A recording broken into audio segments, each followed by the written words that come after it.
After Ukrainian forces regained control of Bucha,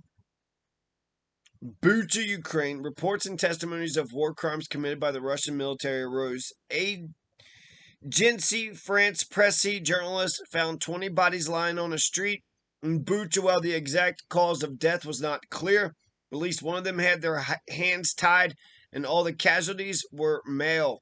According to Mayor Anatoly Fedoruk, around 280 people had been buried in a mass grave.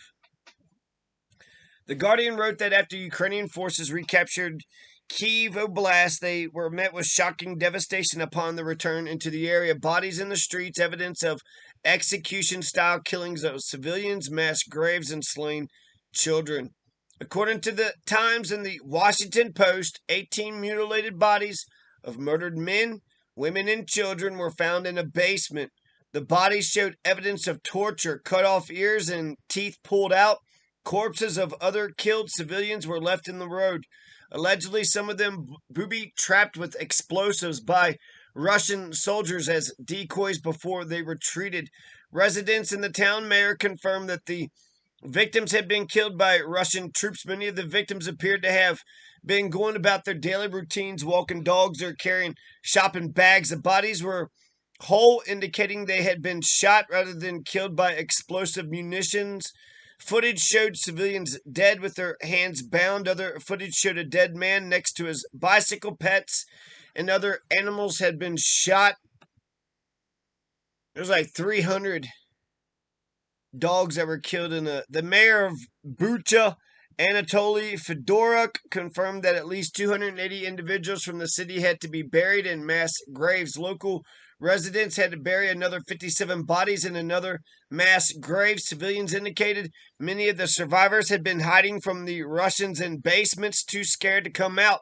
Some of them had no light or electricity for weeks, using candles for heating water and cooking. They came out of their hiding places only when it was clear the Russians had left, welcoming the arrival of Ukrainian troops. Evidence appeared to indicate that the Russians had singled out Ukrainian civilian men and killed them in an organized fashion, with many of their bodies in particular found dead with their hands tied behind their backs. On April the 2nd, an AFP reporter stated he had seen at least 20 bodies of civilians lying in the streets of Bucha, with two of the bodies having tied hands, implying a summary execution. Fedoruk said that these individuals had all been shot in the back of the head. Bodies of dead and naked women were also found, and there were signs that Russians had unsuccessfully attempted to burn the bodies.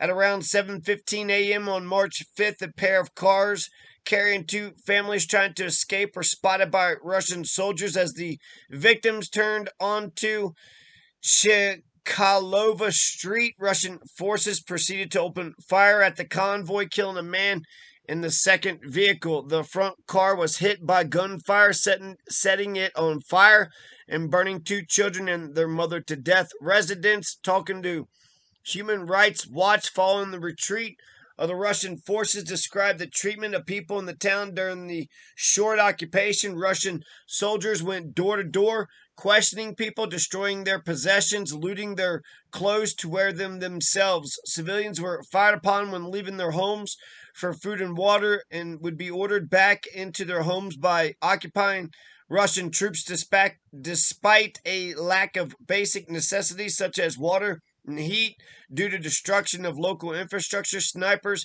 fired upon civilians. Russian armed vehicles would randomly fire into buildings in the town. Russian troops refused medical aid to civilians they injured. A mass grave was dug for local victims, and the occupying troops carried out extrajudicial executions. Russian forces killed 3 unarmed Ukrainian civilians on March 4th who were delivering dog food to a dog shelter. According to residents of Bucha, upon entering the town, Russian tanks and military vehicles drove down the streets, shooting randomly at house windows. A report published by the Kyiv Independent also included a photo and information on one man and 2 or 3 naked women under a blanket whose bodies Russian soldiers tried to burn on the side of a road before fleeing.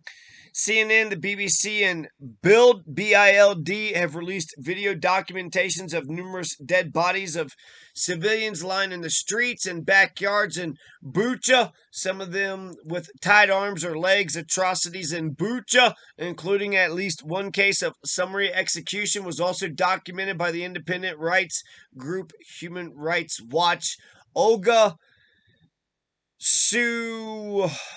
Olga Sukinko, the mayor of the nearby village Matizin, was found dead along with her family after several days of forced disappearance by Russian soldiers.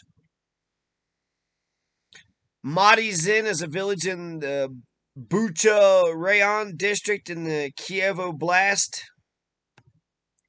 We'll see what the population of it is. Bucha is like a population 36,000.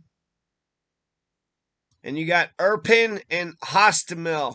So you have two other cities that they were in too, Irpin and Hostomel. But Bucha is what population, what, 4 billion or what? 37,000. So 37,000 human souls are in Bucha. Matizin, it just says that it's a city and it says nothing else. So trippy. And it's been a nation. Oh, Ukraine has been a nation. 1162, or is that the city has been around since 1162? I'm not for sure. Okay, so let's go to Hostomel. There's 17,000 people in Hostomel. Irpin, there's 62,000 people in Irpin.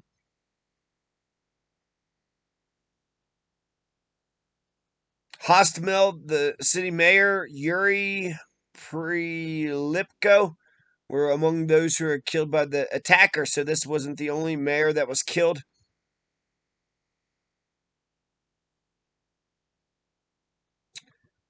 So you have, let's see, Valerie said a battle is raging in Hostomel. The world's biggest plane was destroyed when the hangar was ravaged by Russians. Russians started to use Hostomel as a forward operating base to attack Kyiv.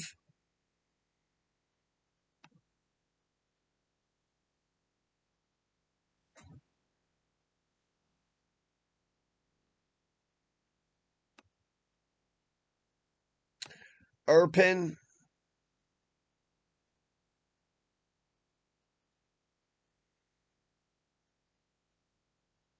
Irpin doesn't mention shit. So somebody's doing a terrible job with Irpin. But there's some evidence of war crimes.